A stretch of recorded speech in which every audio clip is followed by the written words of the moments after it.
Guys, welcome back to my channel. So today we are going to make some cherry jam or cherry compote. This is a very easy recipe, so let's get started. Take 100 grams of cherries in a pan. I am using frozen cherries. You can use fresh cherries as well.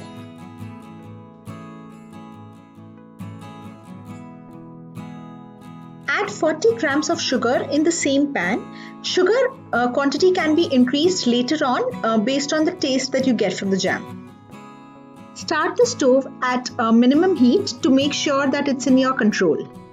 At this stage, you can taste the jam, and if required, you can add a little bit of more sugar.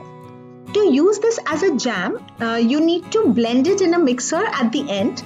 But you can use this as it is as a filling for your cakes and other desserts.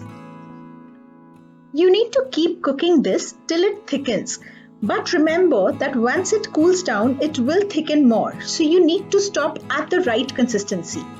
Also, we haven't used any thickening agent here because the peel of the cherries have pectin in it, which helps with the thickening of the jam.